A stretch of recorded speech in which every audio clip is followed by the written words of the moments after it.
Since everybody's super hyped about the anime, it's time for me to actually look at the black and gray of it. So Sakamoto Days is a manga series that brings together the elements of action, comedy, and slice of life. The story revolves around the John Wick of this manga, Toru Sakamoto, once the most feared hitman in the criminal underworld.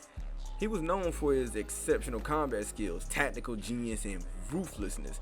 However, Sakamoto's life takes a dramatic turn when he falls in love with a woman named Ayo. Deciding to leave his violent past behind, he retires from his life of crime to settle down and raise a family.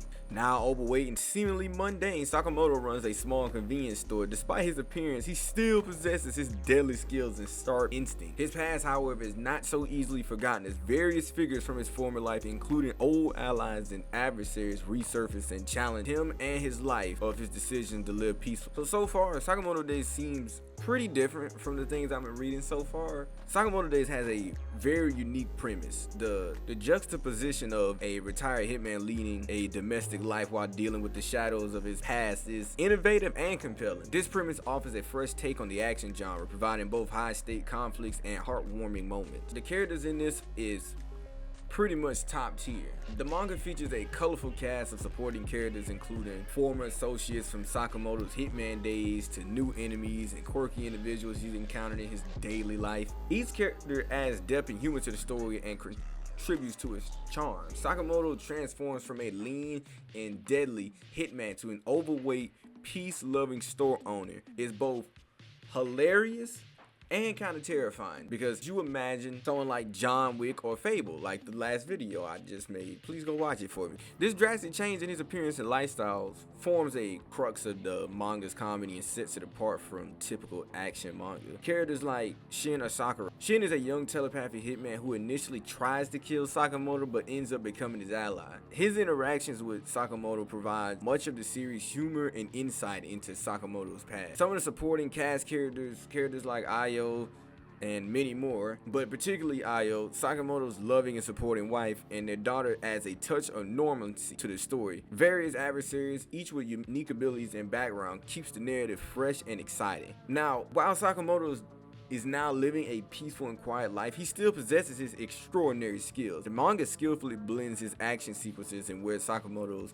old abilities come into play, with comedic situations arising from his attempts to maintain a normal life. Now, the art style of Sakamoto Days conveys both the intense action scenes and the lighthearted comedic moments. The character designs and dynamic fight scenes are practically noteworthy, capturing the essence of Sakamoto's dual life. I already know when this gets animated, they're about to run rampant with the fights in this. I can already see it now. It's going to be one of those next big animes everyone's going to be talking about, like JJK. But something I really did like about Sakamoto was that it had a really good theme. Something I didn't really expect in a manga like this, and it was a theme of redemption. It actually had another theme, the impact of love.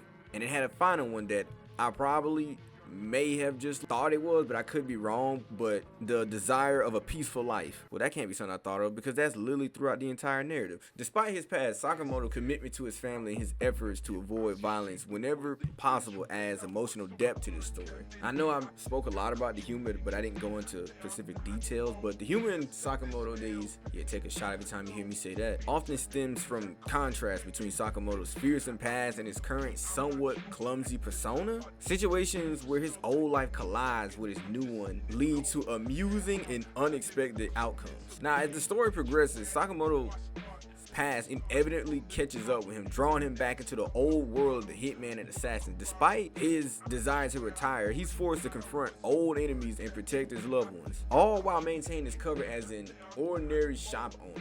This ongoing struggle adds tensions and excitement to the plot and keeps the readers engaged throughout the entire time. I know this is kind of quick, because I didn't want to spoil too much, as this manga kind of just came out and the anime is coming out, and I don't want people saying, hey man, you kind of spoiled it for me. So I'm kind of just going to leave it at that. Overall, Sakamoto Days stands out as a highly entertaining manga, successful at blending action and comedy with unique premise. The story of Taro Sakamoto attempts to lead a peaceful life and to contrast with his deadly past provides such a rich narrative filled with both humor and heart that you kind of forget that he's really a hitman almost. This series excels in its character development, particularly with Sakamoto and his close allies. The humor is consistently on point, often deprived from the contrast between Sakamoto's appearance and his abilities. The action scenes are almost meticulously drawn, showcasing strategic combat. However, now, this manga isn't really without its flaws. Like sometimes like the pacing issues and repetitive plot structures can sometimes distract you from the overall experience, but additionally, while the main characters are well fleshed out, some secondary characters could benefit from more developing and rich story. While the main characters are well fleshed out, secondary characters could benefit from more development to enrich the story further. But overall, to me, Sakamoto Days, you gotta read it. It's one of those mangas where once you pick it up, you do not stop reading it. And before any of you ask, like the video is pretty much done, so this is kind of like if anybody wants to stick around at the end. But anybody that wants to know, yes, I still am doing prison school. I'm still doing prison school. This video was kind of just made in the middle of me making. Right now, I'm doing prison school, so as the video goes up, prison school is pretty much halfway done. But just want to thank all y'all from my last 2 videos, the one with Fable and the other one with Gangsta. Huge thanks to all you guys. And yeah, I'll talk to y'all later. I'm out.